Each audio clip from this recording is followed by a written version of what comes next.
सियावर रामचंद्र जी की जय। आप सभी प्रभु श्री राम के अत्यंत श्रद्धालु भक्तों का मेरे इस चैनल पर एक बार पुनः हृदय से स्वागत है।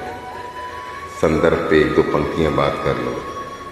प्रभु श्री राम वनगमन के लिए प्रस्थान कर चुके हैं। वो निषाद राजकुल से मिल चुके हैं और अभी वहीं पर है। रात्रि विश्राम उन्होंने वहीं किया है। निषाद राज ने कहा भी कि चलिए कुटिया में चलते हैं, गांव में चलते हैं, लेकिन प्रभु श्री राम जो कि एकदम नीति के निपुण हैं, उन्होंने अपने पिता की आज्ञा को दोहराया है और वहीं एक अशोक के पेड़ के नीचे उनकी शयन कक्ष लगाई गई है। जब सोए प्रभु श्री राम तो अनुज लक्ष्मण ने उनका पैर दबाया और जब वो सो गए तब वीरासन में आकर के उनकी रक्षा के लिए बैठ गए। साथ ही साथ जब निषाद राज ने देखा, वह भी उसी मुद्रा में वहां आ गया और अब दोनों आपस में बातें कर रहे हैं। क्या उनको यहाँ जमीन पर सोता देखकर निषाद राजगो की आंखें भर आई और उसने क्या कहा, अब आगे सुनते हैं। भूपति भवन सुभाय सुहावा, सुरपति सदन न पटतर पावा। मणि में रचित चारु चौबारे, जनुरति पति निज हाथ सवारे। कि महाराज दशरथ जी का महल तो स्वभाव से ही सुंदर है। इंद्र भवन भी जिसकी समानता नहीं पा सकता, उसमें सुंदर मणियों के रचे चौबारे, छत के ऊपर बंगले हैं जिन्हें मानो रति के पति कामदेव ने अपने ही हाथों सजाकर बनाया है। सुचि सुमित्र सुभोगमया, सुमन सुगंध सुबास। पलंग मंजू मणि दीप जहां, सब विधि सकल सुपास। जो पवित्र, बड़े ही विलक्षण, सुंदर भोग पदार्थों से पूर्ण और फूलों की सुगंध से सुवासित है, जहां सुंदर पलंग और मणियों के दीपक हैं तथा सब प्रकार का पूरा आराम है। विविध बसन उपधान तुराई, क्षीर फेन मृदु विशद सुहाई। तह सिय राम शयन निसि करही, निज छवि रति मनोज मधुहरही। जहाँ ओढ़ते बिछाने के अनेकों वस्त्र, तकिए और गद्दे हैं जो दूध के फेन के समान कोमल, निर्मल यानी उज्जवल और सुंदर है, वहाँ उन चौबारों में श्री सीता जी और श्री रामचंद्र जी रात को सोया करते थे। अपनी शोभा से रति और कामदेव के गर्व को हरण करते थे।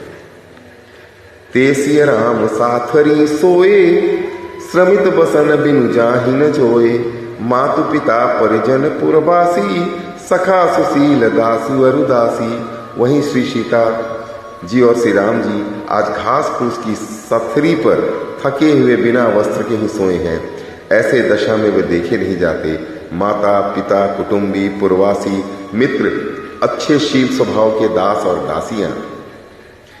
जुग वही जिनहि प्राण की नाई, मही सोवत तेहि राम गोसाई। पिता जनक जग विदित प्रभाऊ, ससुर सुरेश सखा रघुराऊ। सब जिनकी अपने प्राणों की तरह सार संभार करते थे, वही प्रभु श्री राम चंद्र जी आज पृथ्वी पर सो रहे हैं। जिनके पिता जनक जी हैं, जिनका प्रभाव जगत में प्रसिद्ध है, जिनके ससुर इंद्र जी के मित्र रघुराज दशरथ जी हैं। रामचंद्र पति सो बैदेही, सोवत मही विधि बामुन केही। सिय रघुवीर की कानन जोगु, करण प्रधान सत्य कह लोगु। और पति श्री रामचंद्र जी हैं, वहीं जानकी जी आज जमीन पर सो रही हैं। विधाता किसको प्रतिकूल नहीं होता। सीता जी और श्री रामचंद्र जी क्या वन के योग्य हैं? लोग सच कहते हैं, कर्म अर्थात भाग्य ही प्रधान है। कैकेयी नंदनी मंदमती, कठिन कुटिल पन कीन। जही रघुनंदन जानकी ही, सुख अवसर दुख दिन। कैकेयी राज की लड़की नीच बुद्धि कैकेयी ने बड़ी ही कुटिलता की, जिसने रघुनंदन श्री राम जी को और जानकी जी को सुख के समय दुख दिया। भई दिन कर कुल बिटप कुठारी, कुमति किन्न सब विश्व दुखारी। भयउ विषाद निषाद ही भारी, राम सीय मही शयन निहारी। वह सूर्य कुल रूपी वृक्ष के लिए कुल्हाड़ी हो गई। इस कुबुद्धि ने संपूर्ण विश्व को दुखी कर दिया। श्री राम सीता को जमीन पर सोते हुए देखकर निषाद को बड़ा दुख हुआ। बोले लखन मधुर मृदुबानी, ज्ञान विराग भगति रस सानी। काहु न कोई सुख दुख कर दाता, निज कृत कर्म भोग सब भ्राता। तब लक्ष्मण जी ज्ञान वैराग्य और भक्ति के रस से सनी हुई मीठी और कोमल वाणी बोले, हे भाई, कोई किसी को सुख दुख देने का देने वाला नहीं है, सब अपने ही किए हुए कर्मों का फल भोगते हैं। अब यहां मैं रुकता हूं। लक्ष्मण जी की वाणी देखिए, वो भी इतना कहने के बाद, इतना होने के बाद, अयोध्या में रहने के बाद, वो अपने मुंह से अपनी माता कैकेयी को दोषी नहीं ठहरा रहे। यहां हम सभी मौका मिलते ही अपने परिवार के लोगों के अवगुण, सत्य या असत्य जैसा भी हो, बताने लगते हैं। उन लोगों को जो हमारे अपने हैं ही नहीं, कभी हो भी नहीं सकते। आप जिन्हें भी अपने परिवार की, जिनके सामने भी अपने परिवार की बुराई करेंगे, वो तो उसमें और नमक मिर्च लगा करके आग ही लगाएंगे। ये आजकल हमें समझ में नहीं आता। भाई और भाई के बीच में जो दुश्मनी होती है, वो बाहर से आए हुए लोग ही कराते हैं, सगे संबंधी ही आपके कराते हैं। इस पर अगर ध्यान दें, क्योंकि रामचरितमानस तुलसीदास जी द्वारा रचित यह सिर्फ भगवान राम की कथा नहीं है, यह हमारे संस्कार की कथा है, हमारे देश की संस्कृति की कथा है, परिवार में कैसे एक दूसरे को रहना चाहिए उसकी कथा है। ये हमें बहुत कुछ सिखाता है। जो गलतियां हम आजकल कुछ ज्यादा ही कर रहे हैं, उनसे बचाने की ये कोशिश करता है।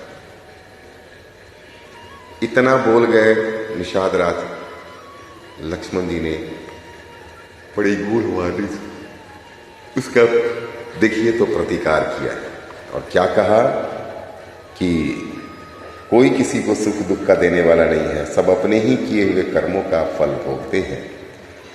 जोग वियोग भोग भल मंदा, हित अनहित मध्यम भ्रम फंदा। जन्म मरनु जह लगी जग जालू, संपत्ति विपत्ति कर्म अरु कालू। संयोग अर्थात मिलना, दूसरों से वियोग अर्थात बिछोड़ना, भले बुरे भोग, शत्रु, मित्र और उदासीन, ये सभी भ्रम के फंदे हैं। जन्म मृत्यु, संपत्ति विपत्ति, कर्म और काल, जहां तक हो जगत के जंजाल। आप जरा सोचिए, लक्ष्मण जी जो वास्तव में शेषनाग के अवतार हैं, लेकिन उन्हें जिन गुरुओं से शिक्षा दीक्षा मिली है, वो शिक्षा दीक्षा का प्रभाव क्या है कि इतनी अल्प आयु में भी इतनी दार्शनिकतापूर्ण बात लक्ष्मण जी के मुंह से निकल रही है। एक बार फिर गर्व से सुने, जिन्हें हम अपना समझते हैं वो अपना कुछ नहीं है, सब भ्रम का फंदा है, जाल है। क्या? दूसरों से मिलना, बिछुड़ना, भले बुरे भोग करना, आपकी शत्रुता, आपकी मित्रता, दूसरों से उदासीनता, ये सभी भ्रम के फंदे हैं, कंफ्यूजन में डालने वाले हैं। जन्म मृत्यु, संपत्ति आपके पास जो है वो कभी आपकी थी ही नहीं, आगे रहेगी भी नहीं, आप जस्ट केयर टेकर हैं। विपत्ति, कर्म और काल, जहां तक हो जगत के जंजाल है।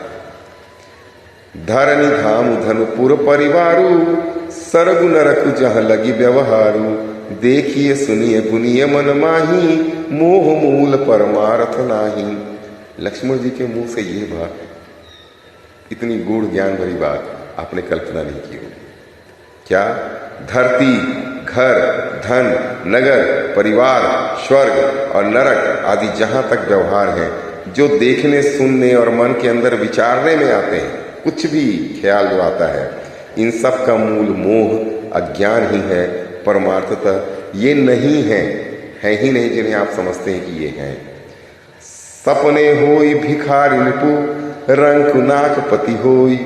जागे लाभ न हानि कछु, तिमि प्रपंच जिए जोई। कितनी बड़ी बात कह गए। जैसे स्वप्न में राजा भिखारी हो जाए या कंगाल स्वर्ग का स्वामी इंद्र हो जाए तो जागने पर लाभ या हानि कुछ भी नहीं है, वैसे ही इस दृश्य प्रपंच को हृदय से देखना चाहिए। आज के लिए इतना ही।